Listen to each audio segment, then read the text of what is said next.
अब अगला सवाल कि बच्चों में क्या लड़के लड़कियों में अलग अलग तरह का कैंसर का डर होता है, और किस एज में संभल जाने की ज़रूरत है? क्योंकि कहते आप ही कहते हैं बार बार कि जागरूकता ज़रूरी है, आप बीच बीच में चेकअप कराएं, स्क्रीनिंग कराएं। कैंसर तो कितने तरह के हैं, तो किन किन कैंसर की स्क्रीनिंग और कब शुरू करें? इसमें दो बातें हैं, किस एज में चेतने की जरूरत है, अर्लीस्ट पॉसिबल, जब जागा तभी सवेरा। जिस दिन आप पॉडकास्ट सुन रहे हो उसी दिन से चेत जाइए, चाहे अभी उम्र बुक आपकी करा लें। कितनी भी है। जी। सुनने वाले 5 साल के हों, 10 साल के हों, या 20 साल के, 50 साल के हों, आज ही चेत जाइए, क्योंकि आज से आपका रिवर्सल चालू होगा। मतलब आप वापस हेल्दी लाइफ में आएंगे, पहली बात। दूसरी बात, जो एडल्ट हैं, अब ये तो प्रिवेंशन की बात हुई, स्क्रीनिंग मतलब अर्ली कैसे पकड़े। पुरुषों में 3 कैंसर कॉमन हो चुका है। फेफड़े का कैंसर, ठीक है। स्मोकर हैं तो, स्मोकर नहीं है अगर दिल्ली एनसीआर जैसी जगह में रहे हैं तो वायु प्रदूषण, एयर पोल्यूशन के कारण। और माउथ कैंसर, गले का कैंसर, जो गुटखा, तंबाकू, सिगरेट, शराब पीते हैं। और तीसरा प्रोस्टेट का कैंसर। आमतौर पे 60-65 साल के ऊपर ये बीमारी होती थी, लेकिन आज 50 साल में भी ये बीमारी हो रही है, मतलब ये भी अर्ली होने लगी है अर्ली बीमारी। होने लगी है। महिलाओं में स्तन कैंसर, सर्वाइकल कैंसर जिसको बच्चेदानी का मुंह का कैंसर कहते हैं, और गॉल ब्लैडर, पित्त की थैली का कैंसर। ये पित्त की थैली का कैंसर खास करके आप अगर उत्तर प्रदेश से इन करें और गंगा के किनारे बिहार इन बिहार की करें तरफ। और 24 Pargana, west Bengal, bay of Bengal तक जाए, इसके किनारे किनारे गॉल ब्लैडर कैंसर ज़्यादा कॉमन है, क्योंकि गंगा के पानी में सारे फैक्ट्री का इफ्लुएंस, वेस्ट प्रोडक्ट डाला जा रहा है, उससे सिंचाई हो रही है, खाद्य पदार्थ में वही गंदगी आ रही है, वो कैंसर का कारक बन रहा है। ये north India gall bladder cancer का बेल्ट माना जा रहा है। उसी हिसाब से स्क्रीनिंग होगी। स्क्रीनिंग के लिए असामान्य लक्षण कभी भी कुछ हो, आप जांच जरूर कराएं।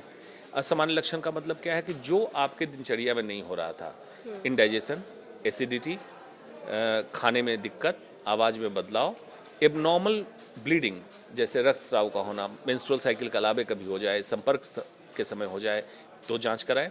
कोई शरीर में कोई गांठ हो, ठीक है। कोई छाला हो जो भरता नहीं हो, तब तो जांच कराएं, असामान्य लक्षण। दूसरा, इन जनरल स्क्रीनिंग रिकमेंडेड है कि इसमें कब करना है।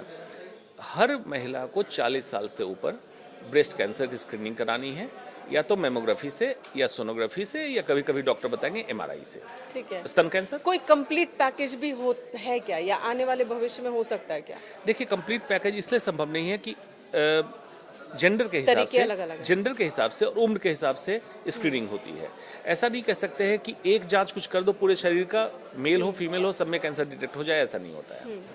तो स्तन का एक हो गया। सर्वाइकल कैंसर, शादी या संबंध जब स्थापित होने लगा उसके 10 साल बाद पैप स्मेयर जरूर कराएं, एचपीवी डीएनए चेक करें। उसका फायदा ये होगा कि अगर एचपीवी डीएनए मौजूद है और प्री कैंसर के स्टेज में है, वहाँ से हम रिवर्स कर सकते हैं, सर्वाइकल कैंसर रोकने से बचा सकते हैं, या अर्ली कैंसर पकड़ सकते हैं। सर्वाइकल कैंसर हो गया। अब gall bladder cancer, simple ultrasound. आम तौर पे महिलाएं गैस की समस्या, एसिडिटी लेके छोड़ देती हैं। बेसिक अल्ट्रासाउंड कराएं, 2 चीज चेक कराएं, लिवर, गॉल ब्लैडर और ओवरी।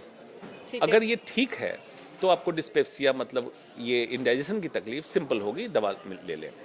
पुरुषों में सीरम पीएसए जो प्रोस्टेट कैंसर को बताएगा। अगर स्मोकर हैं या पोल्यूशन वाली जगह पे रहते हैं, एक्सरे चेस्ट फेफड़े कैंसर के लिए। और मुंह में घाव, छाला हो, दांत हिल रहा हो, खून आ रहा हो मुंह से, तो माउथ कैंसर का एग्जामिनेशन करा लें कि माउथ कैंसर तो नहीं हो रहा है। ये 6 स्क्रीनेबल कैंसर है। और ये 6 महीने पे, 1 साल पर, 3 साल पर? 1 साल पे मेमोग्राफी, साल? 1 साल, पैप स्मीयर हर साल। अगर 3 पैप स्मीयर नेगेटिव है, मतलब उसमें कोई एबनॉर्मलिटी नहीं आई, तो एवरी 3 इयर्स पैप स्मीयर कराएं। ओके। अब सवाल है कि अगर कोई कैंसर से संक्रमित हो जाए तब क्या करें, कैसे दे कैंसर को मार? और आपके पास आते भी होंगे केसेस, अर्ली स्टेज में कैसे आते हैं, परसेंटेज के लिहाज से बात करें तो, और देर से कितने % लोग पहुंचते हैं? जी, अब तो काफ़ी शिफ्ट हुआ है। जब मैं दिल्ली आया था तो 20 से 30% अर्ली स्टेज आते थे, ठीक है। 70% एडवांस स्टेज आते थे।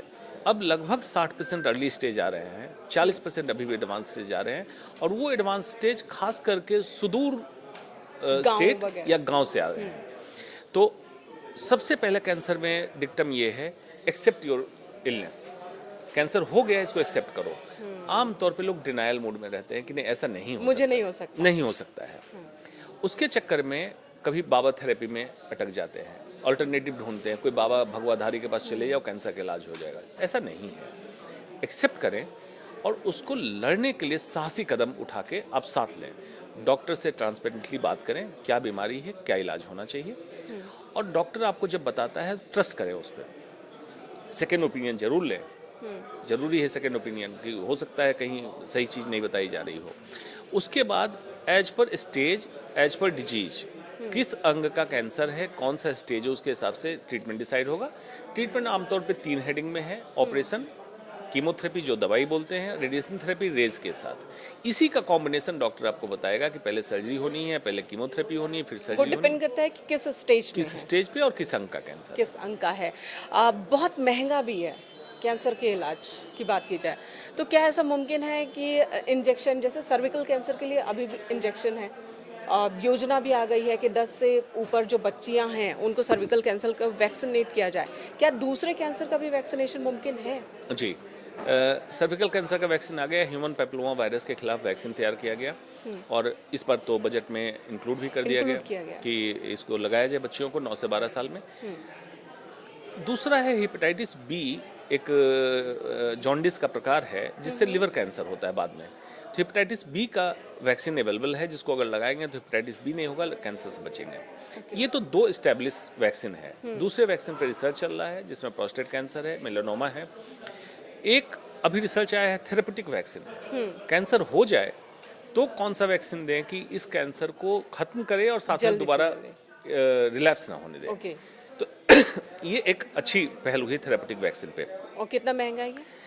अभी रिसर्च में है, अभी मार्केट में नहीं है थेरेपेटिक वैक्सीन, तो आने पर पता चलेगा, लेकिन महंगा होगा। दूसरा सवाल आपने पूछा, कैंसर का इलाज महंगा है। महंगी की बात तब आती है कि सरकारी संस्थानों में इलाज क्यों नहीं है। बड़ा सवाल है, बड़ा सवाल है। एक न्यू नॉर्मल आपने मान लिया कि कैंसर का इलाज सिर्फ प्राइवेट में ही होगा। ऐसा क्यों? सरकारी संस्थान में क्यों नहीं हो रहा है?